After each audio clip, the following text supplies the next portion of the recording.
힘내라 한국교회, 힘내라 비전교회. 할렐루야. 서울 남년의 우리 연합회에서는 우리 비전교회 목사님들을 초청해서 우리 서울 남년의 모든 교회의 말씀을 증거할 수 있는 기회를 만들고자 이런 좋은 프로그램을 마련했습니다. 여러분들도 동참해 주시기를 간절히 바라고요. 특별히 이 방송을 통해서 우리 비전교회 목사님들을 응원해 주시고 후원도 해 주시고 응원도 해 주신다면 우리 서울 남년의 420교회 모든 교회가 함께 부흥하고 성장하는 축복이 열려지게 될 줄 믿습니다. 비전교회를 응원합니다. 우리 서울 남년회가 하나 되어서 함께 성장할 수 있는 축복의 문이 열리기를 간절히 축원합니다. 힘내라 한국교회, 힘내라 비전교회. 안녕하세요. 저는 송파 감리교회 담임목사 조성훈입니다. 저희 교회는요, 작년 4월에 제가 부임해서 찾아가는 교회라는 비전을 가지고 교회에 찾아오기 힘든 사람들이 있을 때 그들을 찾아가서 그들이 오기 힘들다면 우리가 찾아가자. 그리고 그 상황 가운데서 같이 예배하고 기도하자라는 마음을 가지고 교회를 만들어 갔습니다. 그래서 교회에서 하고 있는 것들은요, 아직 시작한 지 얼마 되지 않아서 저희가 여러 가지 고민을 하고 있지만 일단 교회에 나오지 않는 가난한 청년들을 좀 찾아서 같이 성경 공부를 계속 진행들을 하고 있고요. 또 교회 내에서는 성경을 우리가 중심으로 우리가 하나님 뜻을 제대로 알자라는 마음에서 화요일 날은 성경 공부, 또 수요일 날은 찾아가는 예배, 또 나머지 때는 성경 읽기, 책 읽기 이런 모임들을 하면서 성경에 대해서 우리가 조금 더 알아가는 노력들을 하고 있습니다. 그리고 교회 자체에서 같이 이제 그 상담센터를 같이 오픈해서 그 지역의 아픈 이들이나 어려운 이들을 같이 상담하고 또 그들을 도울 수 있고 또 교회가 가진 방향성을 가지고 좀 더 섬길 수 있는 여러 가지 루트를 만들려고 노력을 하고 있습니다. 그래서 아직은 많은 프로그램이나 계획들이 있는 것은 아니지만 하나님 주신 그 방향이 있을 때 그것을 순종하면서 하나하나 섬기려고 하고 있습니다. 그래서 매번 절기나 이런 것들이 있을 때는 계속 이웃을 위해서 그 모든 드려진 헌금들은 나눔을 하고 있고요. 좀 작은 교회지만 그런 하나님의 교회다움을 잊지 않자라고 해서 계속 그것을 노력하고 힘쓰고 있는 교회입니다. 그래서 성도님들 세 가정과 원로 목사님 포함해서 세 가정과 또 일산에서 멀리서 오는 청년 한 명과 해서 같이 행복하게 또 하나님 뜻을 알아가면서 섬기는 교회가 되고 있습니다. 감사합니다. 오늘 은혜 받으실 하나님의 말씀은 요한복음 21장 15절에서 17절 말씀입니다. 그들이 조반 먹은 후에 예수께서 시몬 베드로에게 이르시되 요한의 아들 시몬아 네가 이 사람들보다 나를 더 사랑하느냐 하시니 이르되 주님 그러하나이다. 내가 주님을 사랑하는 줄 주님께서 아시나이다. 이르시되 내 어린 양을 먹이라 하시고 또 두 번째 이르시되 요한의 아들 시몬아 네가 나를 사랑하느냐 하시니 이르되 주님 그러하나이다. 내가 주님을 사랑하는 줄 주님께서 아시나이다. 이르시되 내 양을 치라 하시고 세 번째 이르시되 요한의 아들 시몬아 네가 나를 사랑하느냐 하시니 주께서 세 번째 네가 나를 사랑하느냐 하심으로 베드로가 근심하여 이르되 주님 모든 것을 아시오매 내가 주님을 사랑하는 줄을 주님께서 아시나이다. 예수께서 이르시되 내 양을 먹이라. 아멘. 안녕하세요. 저는 송파감리교회 담임목사 조성훈입니다. 우리 같이 듣고 계신 분들 같이 인사 서로 나눴으면 좋겠습니다. 옆에 분들과 사랑하고 축복합니다. 혹시 혼자 보고 계시거나 혼자 계신 분들은 영상이 끝난 다음에 처음 만나시는 분한테 사랑하고 축복합니다라고 고백하고 인사했으면 좋겠습니다. 저는 2주간 이 설교에 대해서 되게 많은 고민을 사실 했습니다. 어떻게 해야 좋은 설교를 전할 수 있을까? 시간 내서 듣는 성도님들에게 어떻게 해야 낭비가 되지 않고 더 은혜로운 시간이 될 수 있을까? 사실 많은 고민을 하게 됐어요. 근데 그런 고민을 자꾸 하게 되다 보니까요. 자꾸 제가 잘할 수 있는 것, 내가 잘할 수 있는 것, 어떤 스킬 이런 것에 대해서 고민을 하게 되더라고요. 그러면서 다시 한번 깨닫게 되는 게 있었습니다. 아, 그래. 설교자는 어떤 좋은 얘기야, 좋은 뜻을 전하는 것이 아니라 하나님의 마음을 하나님의 백성들에게 전하는 거다. 이런 생각을 가지고 나오니까 하나님의 마음은 무엇일까? 또 하나님 말씀은 어떻게 잘 전하는 것일까 고민하면서 좋은 설교가는 어떻게 될 수 있을까에 대한 고민을 하게 되더라고요. 근데 제가 설교를 들으면서 좋았을 때와 안 좋았을 때만 생각하다 보니까 제가 설교가 가장 은혜가 되었을 때는 무엇인가 봤더니 막 정말 얘기를 잘 하시고 정말 좋은 내용들을 얘기해 주시는 정말 날카로운 통찰력이 있는 것도 은혜가 되지만 정말 삶에서 잘 살아내시는 분들이 그 한두 마디 던지는 게 저에게 크게 남더라고요. 그러면서 그렇구나. 많이 아는 것이 중요한 것이 아니라 그들의 삶에서 얼마나 그 삶의 모습들에서 그 말씀들이 살아있는가, 나타나는가가 훨씬 더 중요하다는 것을 깨닫게 돼요. 그것은 좋은 설교가뿐만 아니라 좋은 그리스도인이 무엇인가를 나타낼 때도 동일한 것 같습니다. 우리가 나는 그리스도인이야, 나는 예수를 믿어, 내가 하나님 성경에 대한 내용들을 많이 알고 있어 라고 아무리 얘기를 한다고 하더라도 나는 그렇기 때문에 그리스도인이라고 얘기를 한다도 그것이 중요한 것이 아니라 하나님의 뜻대로 정말 살아가는 사람들을 보고 다른 이들이 저 사람은 예수에 속한 사람이라고 얘기를 해주는 것, 그것이 진짜 그리스도인들을 나타낸다는 것이죠. 내가 아무리 예수를 많이 알고 있다고 얘기하더라도 내 삶에서 그 모습들이 드러나지 않는다면 그 어느 누구도 그리스도인으로 인정해주지 않는다는 거예요. 그러면 이 아는 것만으로 불충분하다는 거, 그리고 정말 삶으로 이어져야 된다는 것을 우리가 바라봤을 때 이 둘의 차이는 뭘까라는 생각을 한번 하게 되더라고요. 많이 알고 많이 깨달았는데 왜 삶에서 정말 행함까지 이어지는 것에 어떤 차이가 있기 때문에 이 두 개가 다를까? 이런 생각을 하게 되면서 오늘 본문 말씀을 좀 살펴보게 됐어요. 우리가 잘 알고 있는 베드로가 오늘 나옵니다. 베드로는요, 어부를 하면서 이렇게 생활을 하고 있다가 어느 날 예수님을 만나요. 그리고 그분의 굉장히 특별하고 정말 놀라운 능력에 엎드려지게 됩니다.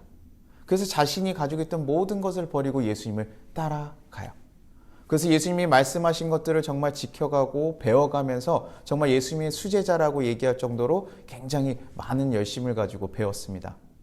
그런데요, 예수님이 십자가 앞에 달려 돌아가는 그 사건이 일어날 때 문제가 터집니다. 예수님이 너 날 배반할 거라고 얘기했을 때도요, 베드로가 뭐라 그랬냐면 호언장담했어요. 아니요, 절대 그럴 일 없습니다. 주님, 난 절대 그럴 일 없습니다 라고 얘기했는데, 예수님이 지금 동산에 올라가서 이렇게 같이 모여있다가 아까 나갔던 가룟 유다가 찾아와서 예수님의 손등에 키스를 하고 군병들이 갑자기 예수님을 잡아가는 그 상황, 그때 베드로도 순간적으로 놀라서 칼을 빼들기도 했지만 예수님께서는 칼을 넣으라고 하시고 순수하게 잡혀가시는 그 모습을 보면서 이 세상 누구도 예수님을 잡을 수 없을 거라 생각했고 어떤 것보다 뛰어나다고 생각했던 예수님이 힘없이 잡혀가는 모습을 보면서 이 베드로 또한도 그 자리에서 도망치고 말아요. 왜요? 자신의 생명이 위험할 수 있다는 것을 알았던 거죠. 그래도 베드로는 수제자답게요, 예수님이 잡혀가시고 나서요, 다시 한번 생각합니다. 예수님이 어떻게 되셨지? 그래서 예수님이 잡히신 그 공간에 조용히 찾아가요. 그래서 그 자리에서 예수님이 어떻게 진행되는지 계속 바라보고 있습니다. 근데요, 그때 베드로를 알아보는 어떤 종이 있었어요. 당신 예수님의 제자 베드로가 아닙니까?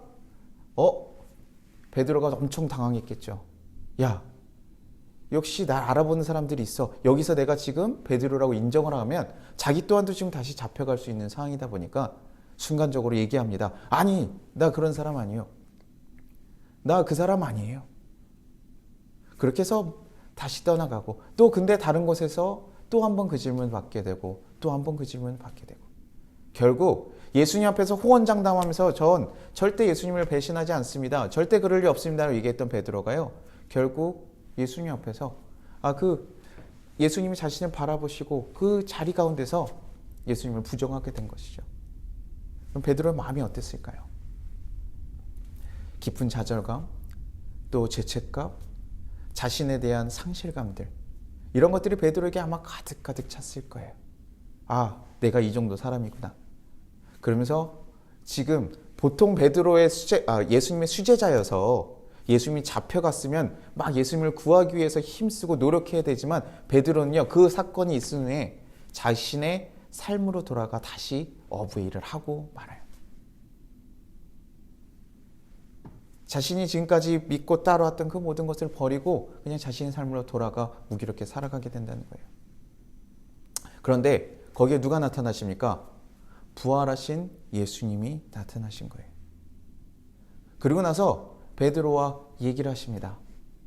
딱 뭐라고 얘기하시냐면, 야 베드로야, 네가 아직도 나를 사랑하냐?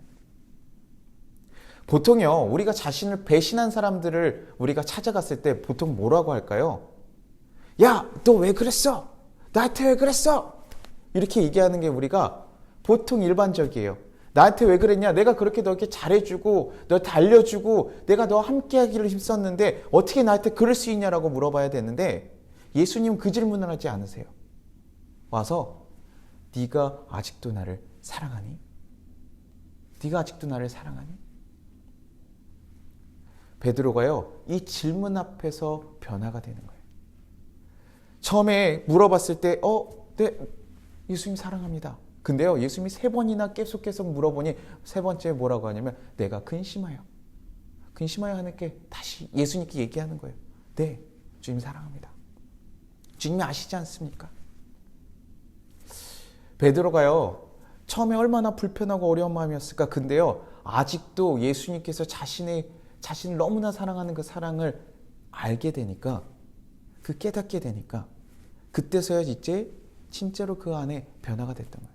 왜냐하면 그전에는요, 예수님을 정말 존경하고 사랑하는 마음도 그전에도 있었을 거예요. 그런데 그 전까지는 뭘 자꾸 힘썼냐면요, 예수님의 제자들이 나중에 예수님이 이스라엘을 회복시키고 나면 그때 우리의 자리가 어딘가, 내가 어떻게 되는가에 대해서 관심 가지고, 예수님이 잡혀가게 될 때도요, 자신의 생명을 지키기 위해서 자기 또한 또 다시 도망가는 일들을 했던 그 베드로인데요, 지금 자신이 그렇게 부족한 자신을 보고도 예수님께서는 아직도 나를 사랑하시고 나랑 사랑하는 관계가 되기를 원하시는 그 예수님의 큰 사랑을 경험하고 나서는 그 베드로가 정말 예수님을 위해서 죽으러 가는 자리까지, 나중에 그 삶을 정말 주님이 원하시는 것들을 쫓아가면서 삶을 마감한다는 것이죠.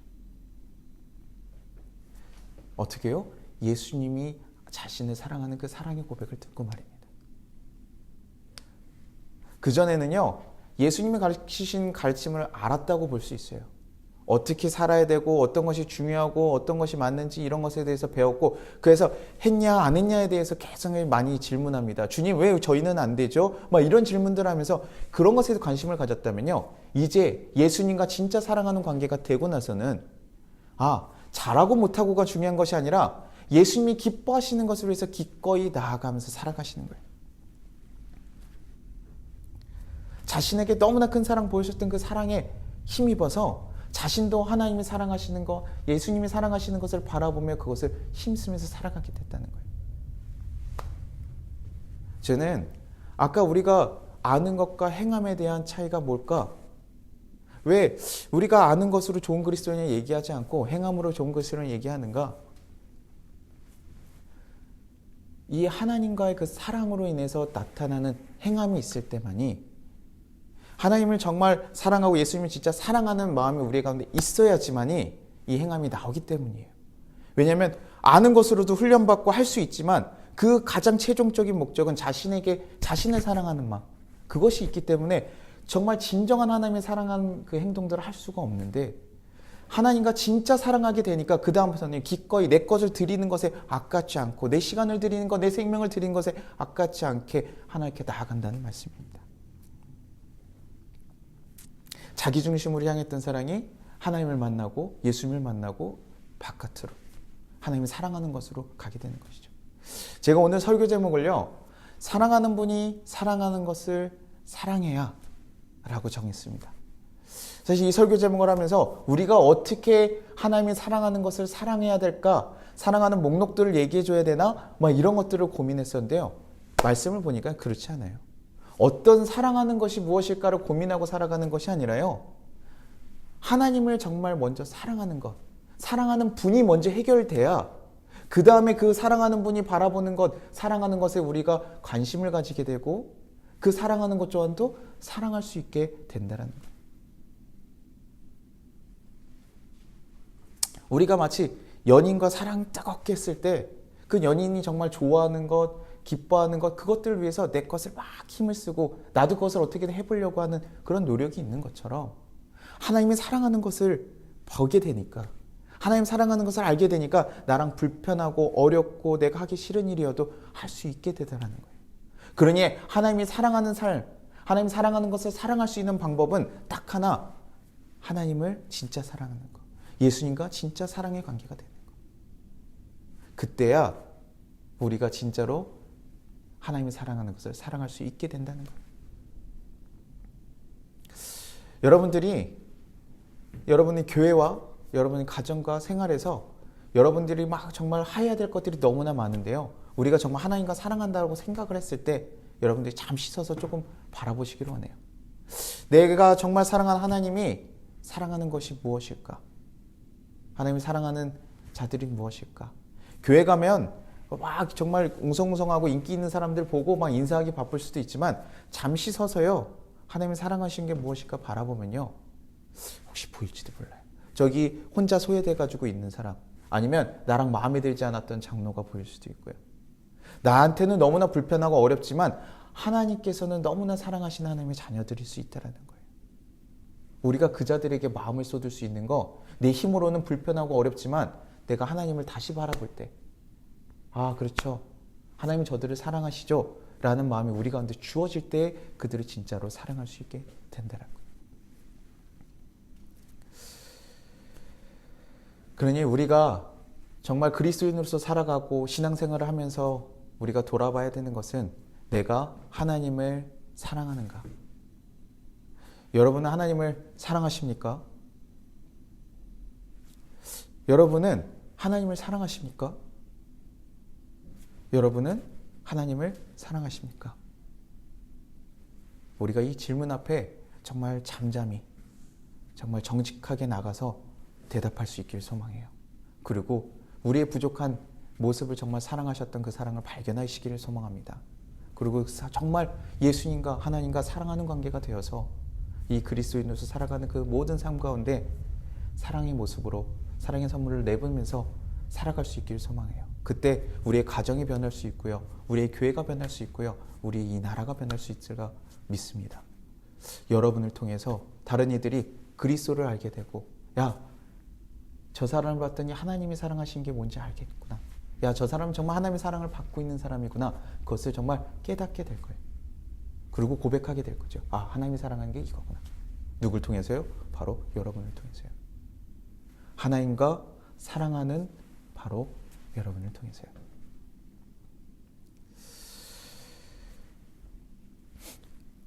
요한복음 13장 35절에 이렇게 얘기합니다. 너희가 서로 사랑하면 이로써 모든 사람이 너희가 내 제자인 줄 알리라. 우리가 하나님과 먼저 사랑하는 그 하나님 사랑이 우리 가운데 있고, 그것이 그 사랑으로 인해서 이웃을 정말 사랑하고 이 세상을 사랑하고 품고 나갈 때, 그때서야 정말 그리스도의 사랑이 전해진다는 거예요.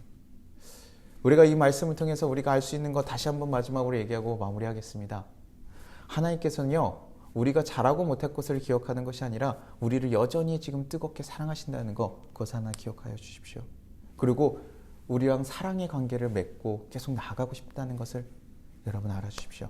그리고 여러분이 정말 하나님의 그 사랑을 알게 됐고 깨닫게 됐다면, 이제는 정말 하나님이 사랑하시는 것에 여러분의 마음을 두고 하나님이 사랑하는 것을 사랑할 수 있는 삶을 살아가기를 간절히 소망합니다. 그렇게 살아갈 수 있는 정말 하나님 기뻐하시는 서울 남년의 모든 성도님들 되시기를 간절히 소망합니다. 기도하겠습니다. 하나님 아버지, 감사합니다.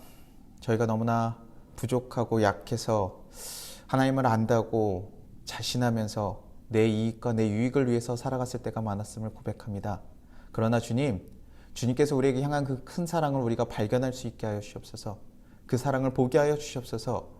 우리가 얼마나 큰 사랑받는 자인지 알게 하시고 다시금 하나님과 더 사랑하는 관계로 나아가기를 소망합니다. 그래서 이제는 주의 길을 따라갈 때 우리가 기쁨으로 정말 사랑하는 그 기쁨으로 나아가게 하시고 정말 하나님을 사랑하시는 것에 더 마음을 쏟게 하시고 정말 그리스도인답게 살아갈 수 있는 모든 성도들 되게 하여 주시옵소서. 그래서 정말 하나님이 사랑하시는 이 모든 나라가 정말 주님의 뜻대로 주님의 사랑으로 가득 찰 수 있기를 간절히 소망합니다. 주님의 사랑으로 더욱더 변화될 수 있기를 간절히 소망합니다. 주님, 그 가운데 우리 모든 그리스도인들이 있게 하여 주시옵소서. 감사드리고 예수님의 이름으로 기도드리나이다.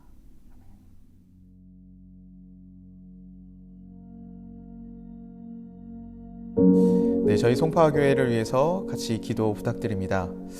찾아가는 교회라는 비전에 대해서 구체적인 사역들이 생길 수 있도록 기도 부탁드립니다. 또한 성도님들 가정 가운데 안 믿는 가족들이 많이 계십니다. 예수님을 만나서 함께 예배할 수 있도록 기도 부탁드립니다. 그리고 저희 교회에서 함께하는 상담센터를 통해서 그 지역의 아픈 이들을 위로하고 치료할 수 있는 사역들이 함께 이루어질 수 있도록 기도 부탁드립니다.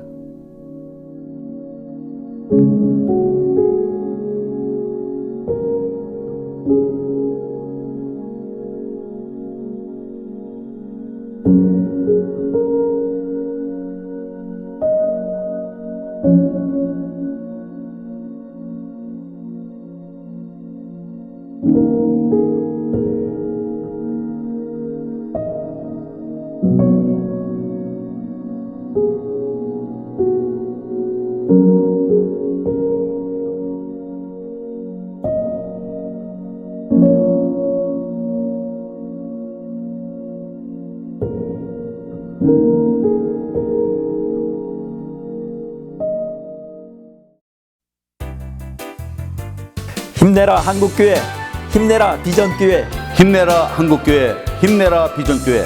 힘내라 한국교회, 힘내라 비전교회. 힘내라 한국교회, 힘내라 비전교회. 힘내라 한국교회, 힘내라 비전교회. 힘내라 한국교회, 힘내라 비전교회. 힘내라 한국교회, 힘내라 비전교회. 힘내라 한국교회, 힘내라 비전교회. 힘내라 한국교회, 힘내라 비전교회.